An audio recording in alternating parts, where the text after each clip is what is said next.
I remember हम theatre room में ही थे और सारे लड़कों के सामने एक लड़का मेरे पीछे से आया, उसने मेरी पैंट ऐसे खींच दी और मैं कुछ नहीं कर पाई। हम जगह-जगह डॉक्टर्स के पास भागे। ये बहुत ही गलत चीज़ है एक बच्चे के साथ होने के लिए, क्योंकि टीचर्स जो हैं वो बच्चों का सपोर्ट होनी चाहिए। एक बार एक डॉक्टर मेरे जेनिटल्स का वेट चेक कर रहे थे to see if everything was normal, और अक्सर लोग गुस्सा होते हैं जब मैं ये कहानी बताती हूँ। फाइनली मैं एकदम टूटने की स्टेज पे आ गई, तब मैंने मेरी मम्मी को बैठ के बताया कि मम्मी, एक प्रॉब्लम है।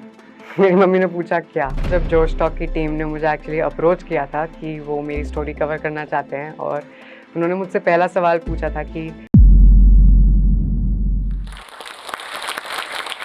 आप सबको वो लड़का तो याद होगा ना? अरे वही जो आपके स्कूल, कॉलेज या ऑफिस में था, जिसका चाल-चलन थोड़ा अलग था, शौक थोड़े लड़कियों जैसे थे।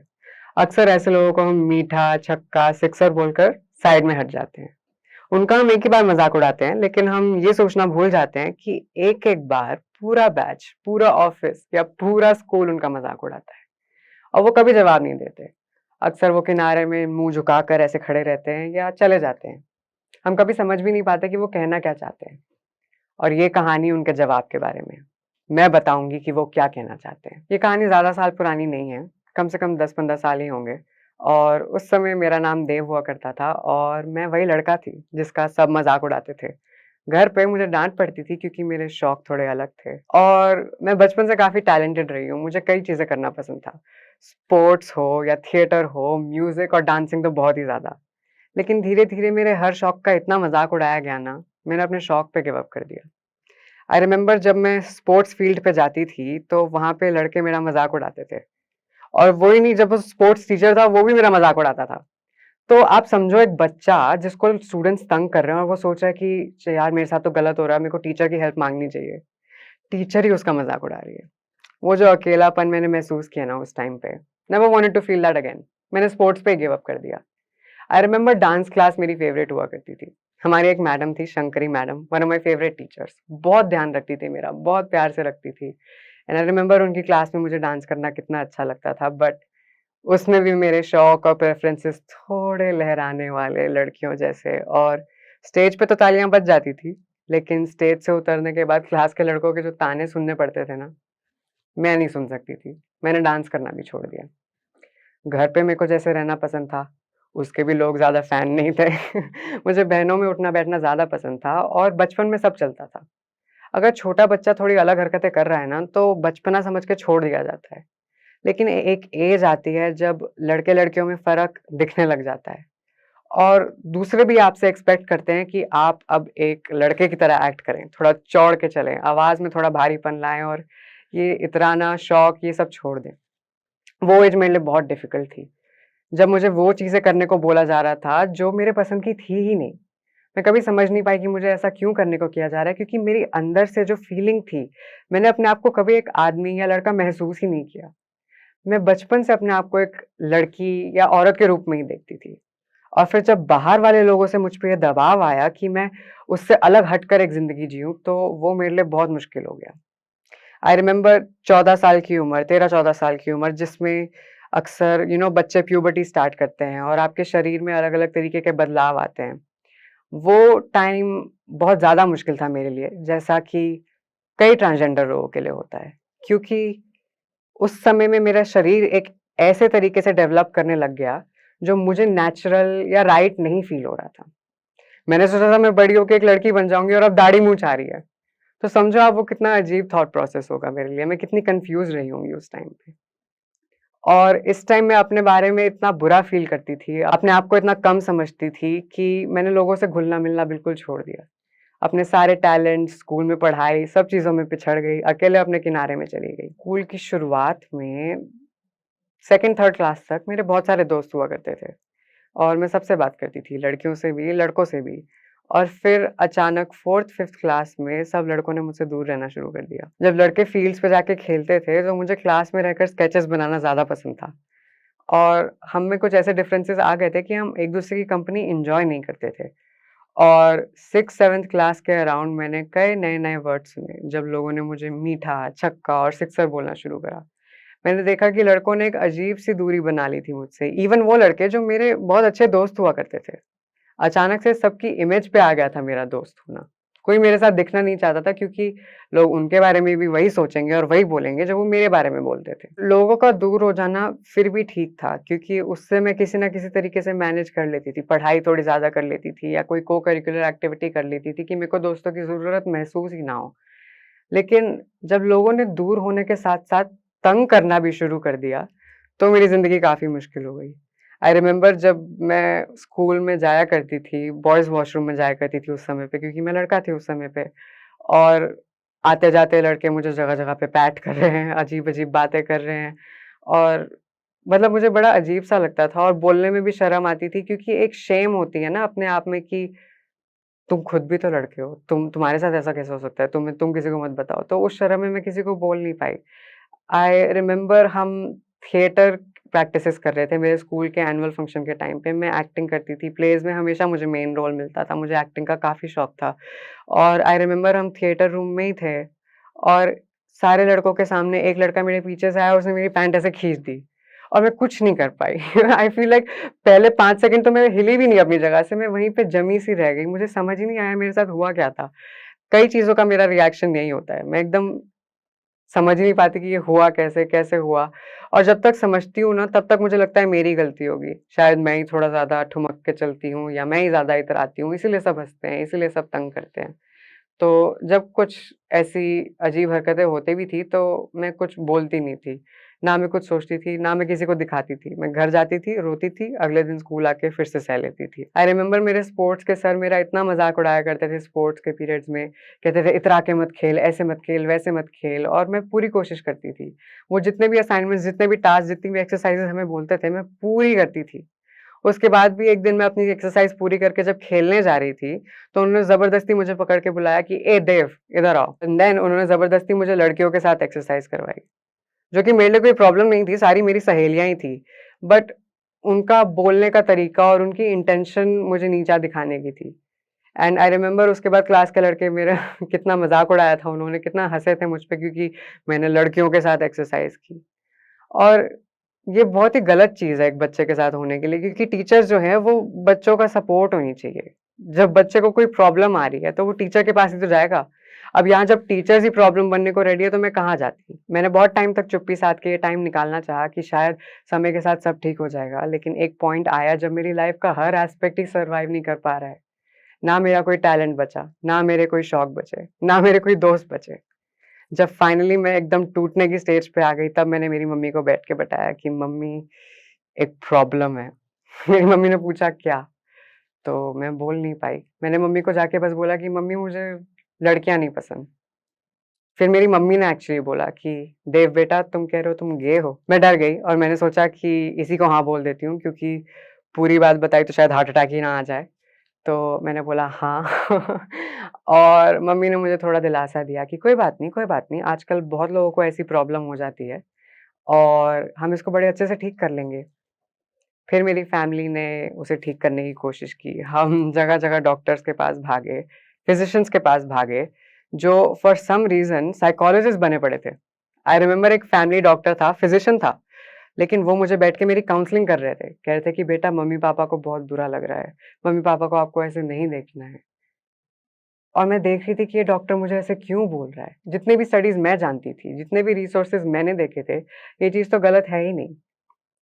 आई रिमेंबर कई बार डॉक्टर्स मेरी फिज़िकल एग्ज़ामिनेशन भी करते थे, for no reason at all. I remember एक बार एक डॉक्टर मेरे जेनिटल्स का वेट चेक कर रहे थे to see if everything was normal. और अक्सर लोग गुस्सा होते हैं जब मैं ये कहानी बताती हूँ क्योंकि उन्हें लगता है कि मैं डॉक्टर्स को बदनाम करना चाहती हूँ या इस प्रोफ़ेशन को बदनाम करना चाहती हूँ। बट प्रॉब्लम ये नहीं है कि डॉक्टर टेस्ट कर रहे थे। प्रॉब्लम ये है कि डॉक्टर्स ऐसे टेस्ट कर रहे थे जिनकी ज़रूरत ही नहीं थी और इसमें उनकी गलती नहीं, इसमें मेडिकल टैक्स की गलती है। हमें तो मेडिकल टैक्स से ही मिटा दिया गया है। फिर एक डॉक्टर थे जिन्होंने हमें बताया कि ये एक्चुअली कोई शारीरिक बीमारी नहीं है। आप एक साइकोलॉजिस्ट के पास जाइए, काउंसलिंग लीजिए और एक परिवार के तौर पे आपस में मिलके इस पे काम करिए। फिर मैं एक साइकोलॉजिस्ट के पास गई, कई सेशंस लिए और धीरे-धीरे, धीरे-धीरे जैसे मैंने उनको बातें बताई, हमें पता चला कि ये सिर्फ़ लैंगिकता नहीं बल्कि जेंडर के बारे में है। Not just sexuality but gender.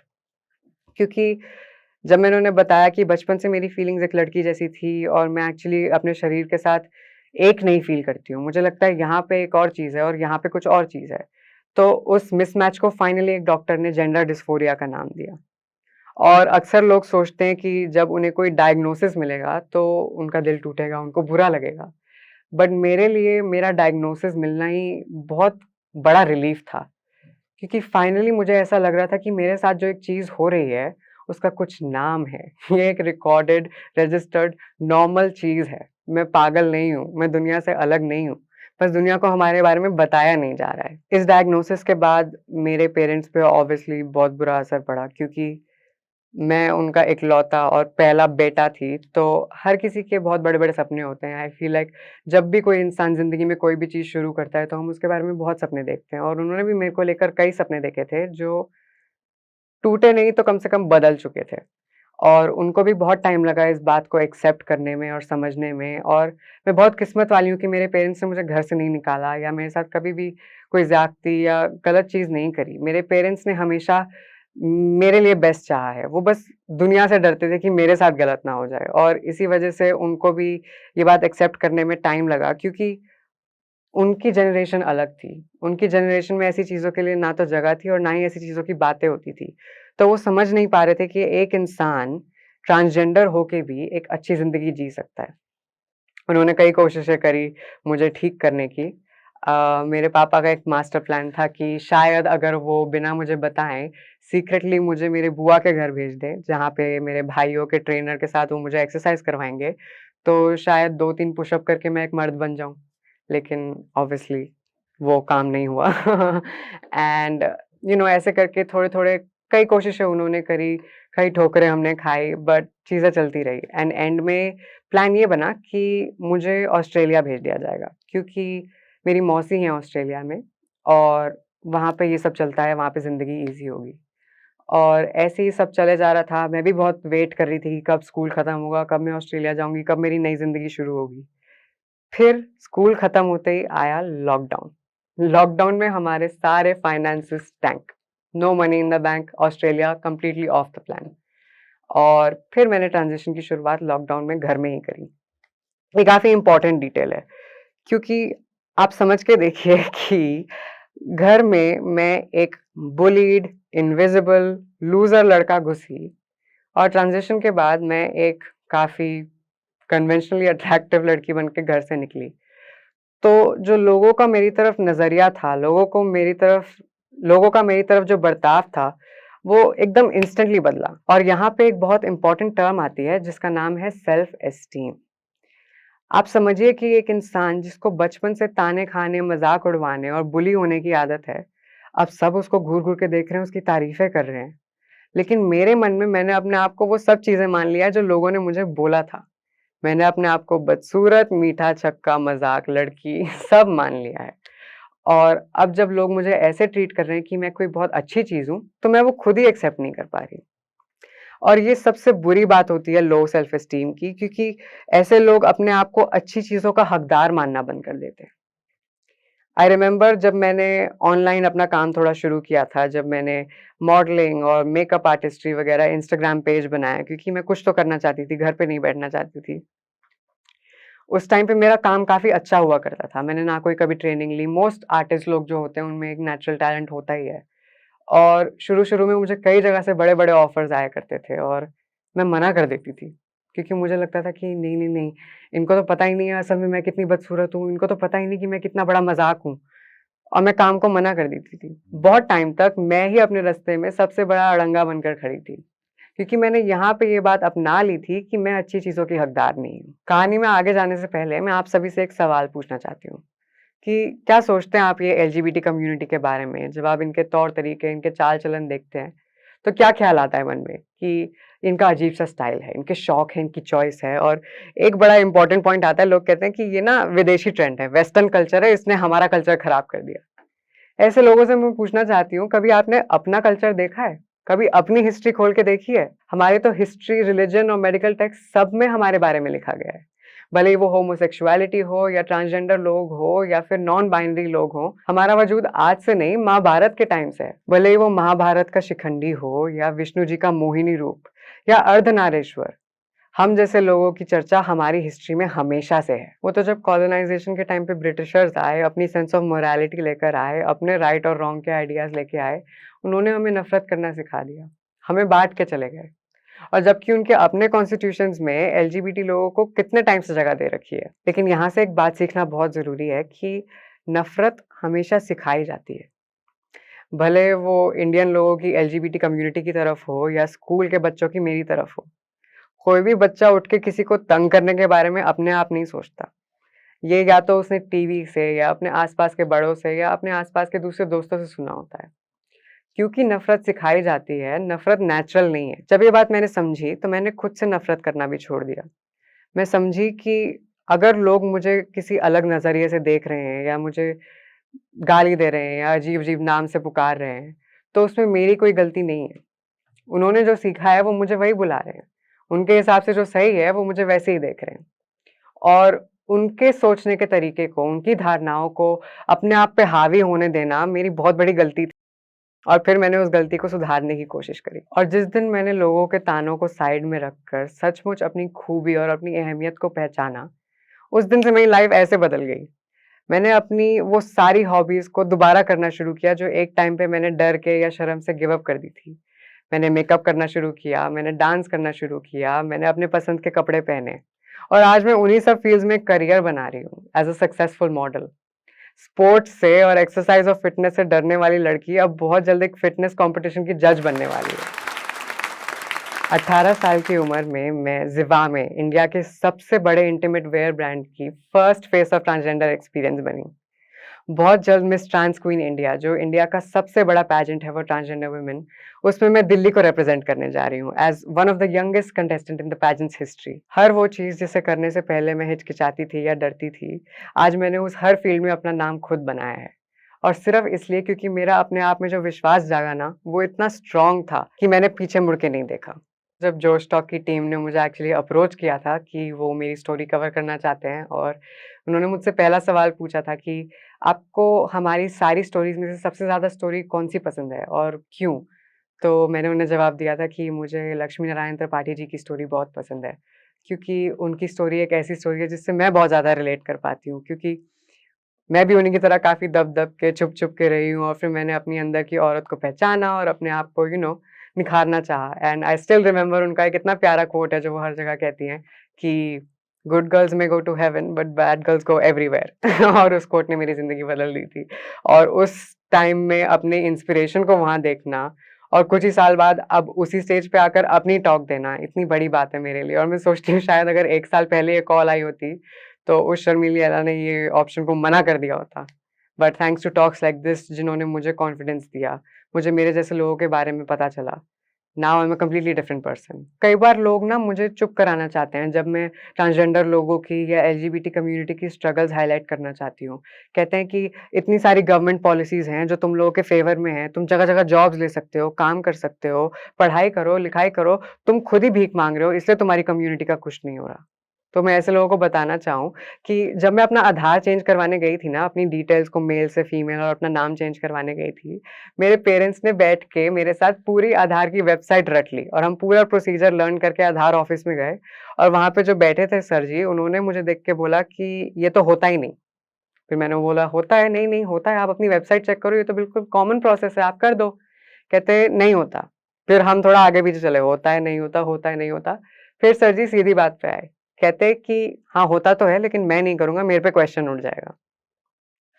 कितनी बार मैं कॉलेजेस में जाती हूँ स्पीचेस देने, जज बनकर, लेकिन मैं कॉलेज में आज तक स्टूडेंट बनकर नहीं जा पाई। क्योंकि मेरे 10th और 12th का सर्टिफिकेट चेंज करना इतना कॉम्प्लिकेटेड प्रोसेस है। स्कूल से सीबीएसई ऑफिस के चक्कर और फिर वापस और फिर बीच में कोई ना कोई अड़ंगा आ ही जा रहा है। मैं कैपेबल एंड वर्दी हूँ एक एजुकेशन के लिए, एक करियर के लिए, लेकिन मैं एक तरीके से उन गोल्स को अचीव नहीं कर पा रही हूँ क्योंकि मेरा रास्ता इतना कठिन बना दिया गया है। और इसीलिए इन चीज़ों के बारे में बात करना और ज़रूरी है, क्योंकि मैं अकेली नहीं हूँ जिसमें इतना टैलेंट, कैपेबिलिटी या सुंदरता है। मेरे जैसी बहुत लड़कियाँ हैं, लेकिन उनकी किस्मत में रेड लाइट्स पे रहना लिखा है। उनकी किस्मत में ब्रॉथल्स में रहना लिखा है। मैं किस्मत वाली थी कि मेरे पेरेंट्स मेरे साथ थे और मैं जो कर रही हूँ वो मैं कर पाई। और हमें ये बात कभी नहीं भूलनी चाहिए कि हमें आपकी सिंपैथी नहीं, सपोर्ट चाहिए, क्योंकि at the end of the day LGBT लोग भी इंसान होते हैं और उनमें भी वही कैपेबिलिटीज होती हैं जो आप में होती हैं, बस अपॉर्चुनिटीज की नहीं है। क्योंकि आप जोश टॉक्स देख रहे हैं तो जाहिर सी बात है कि आप अपनी जिंदगी में कुछ बड़ा करना चाहते हैं और वो सारे स्किल्स सीखना चाहते हैं जिनसे आप अपने सपने पूरे कर सकें। और आपके इन्हीं सपनों को पूरा करने में मदद करता है जोश टॉक्स का इंग्लिश स्पीकिंग ऐप, जिसमें हम आपकी मदद करते हैं उन सारे स्किल्स को सीखने में जिनसे आप बाकियों से आगे बढ़ सकते हैं। चाहे इंग्लिश बोलने में कॉन्फिडेंस और फ्लुएंसी की कमी हो या पर्सनालिटी डेवलप करने में परेशानी हो रही है, इस सब के लिए आपको वन स्टॉप सॉल्यूशन हम देना चाहते हैं और इसका नाम है जोश टॉक्स इंग्लिश स्पीकिंग ऐप। तो इंतजार किस बात का है? आज ही डाउनलोड कीजिए जोश टॉक्स इंग्लिश स्पीकिंग ऐप और अपनी सक्सेस की तरफ एक नया कदम बढ़ाइए। Click the link now.